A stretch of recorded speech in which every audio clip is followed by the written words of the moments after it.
جسے وسوسے آتے ہوں وہ کیا کرے؟ دیکھیں، اس میں دو تین چیزیں ہو سکتی ہیں۔ پہلی بات تو یہ ہے کہ وسوسے کے سبب پر غور کرے۔ بعض اوقات کیا ہوتا ہے کہ وسوسے کا سبب یہ ہوتا ہے کہ بندہ ہر ایک کو سن رہا ہوتا ہے، ہر چیز پڑھ رہا ہوتا ہے۔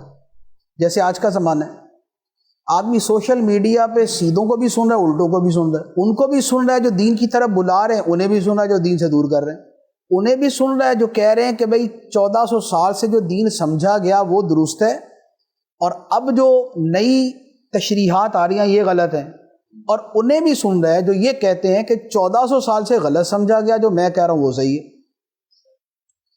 انہیں بھی سنتا ہے جو ولیوں کی محبت دل میں ڈالتے ہیں، اور انہیں بھی سنتا ہے جو ولیوں کے خلاف بکواسی کرتے رہتے ہیں۔ تو ہوتا یہ ہے کہ جب بندہ دو طرح کی آراء سنتا ہے اور دونوں طرح کے دلائل سن رہا ہوتا ہے تو خود آدمی اتنا صاحب علم ہوتا نہیں، تو اب وہ ڈبل مائنڈ ہو جاتا ہے، وہ کنفیوز ہو جاتا ہے، اور پھر کبھی ادھر خیال جا رہا ہے کبھی ادھر خیال جا رہا ہے۔ اب آ کے کہتا ہے یار مجھے وسوسے آ رہے ہیں۔ تو اس وسوسے کا سبب تھا غلط لوگوں کو سننا یا غلط لوگوں کو پڑھنا۔ اخبار میں کالم لکھنے والے وہ اتنے غلط زیادہ ہیں، صحیح والے کم ہیں۔ کتابیں لکھنے والے، ناول لکھنے والے، ناول کی اکثریت غلطی پر زیادہ ہوگی، صحیح والی چیز کی طرف کم ہوگی۔ تو بات یہ ہے کہ اگر یہ سبب ہے تو پھر اس سبب کو ختم کریں کہ غلط لوگوں کو نہیں سنیں، غلط لوگوں کی چیز نہ پڑھے، صحیح سنیں، صحیح پڑھے۔ تو آہستہ آہستہ یہ چیزیں ڈم ہوتی جائیں گی۔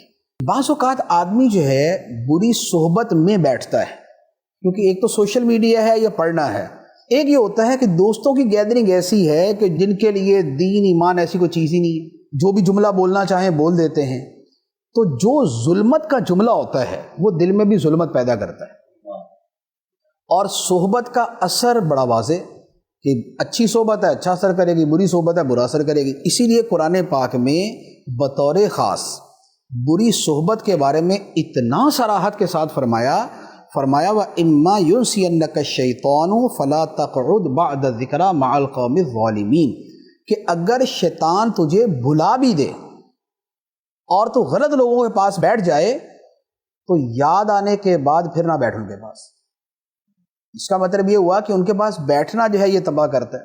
تو اب کیا ہے کہ اگر ہم غلط نہیں پڑھ رہے، غلط نہیں سن رہے، لیکن بیٹھتے ان لوگوں کے پاس ہیں کہ جو کبھی دین کا مذاق اڑا دیتے ہیں، کبھی مولوی کا مذاق اڑا دیتے ہیں، کبھی پیروں کا مذاق اڑا دیتے ہیں، کبھی کوئی موضوع لے کے بیٹھ جاتے ہیں، تو یہ سن سن کے بھی دماغ خراب ہونا شروع ہو جاتا ہے۔ تو یہ بھی ایک وجہ ہوتی ہے۔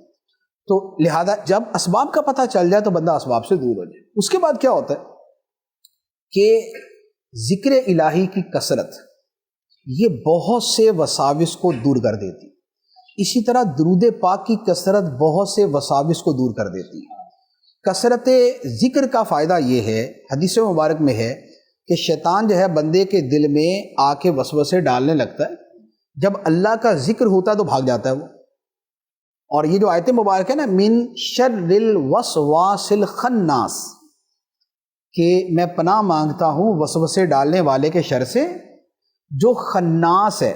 خناس کا مطلب ہے کہ جو بھاگم بھاگ آتا ہے اور وسوسے ڈال کے پھر بھاگ جاتا ہے، پھر آتا ہے پھر ڈال کے بھاگ جاتا ہے۔ تو بندہ جب ذکر الہی کرتا ہے تو یہ وسوسے ڈالنے والے شیطان جو ہے اس سے بھاگ جاتے ہیں۔ اور یہی معاملہ درود شریف کا ہے۔ درود شریف بڑا کثرت سے پڑھا جائے تو آہستہ آہستہ جو ہے نا شیطان بھاگنا شروع ہو جاتا ہے، اور دل پر ایمان، سکینہ، اطمینان یہ اترنا شروع ہو جاتا ہے، تو یہ وسوسوں سے جان چھوٹ جاتی ہے۔ باقی یہ ہے کہ اس کے ساتھ وسوسہ دور کرنے کے لیے اعوذ باللہ من الشیطان الرجیم، یا یہ ہے کہ اللہ ربی لا شریک لہ، یا جو ہے سورہ فلق، سورہ ناس، یا آیت الکرسی۔ تو یہ جو ہے وہ آیات اور وظائف پڑھے جائیں تو اس سے بھی وسوسہ بھاگ جاتا ہے۔ لا حول ولا قوت الا باللہ، اس کے پڑھنے سے بھی وسوسہ دور ہو جاتا ہے۔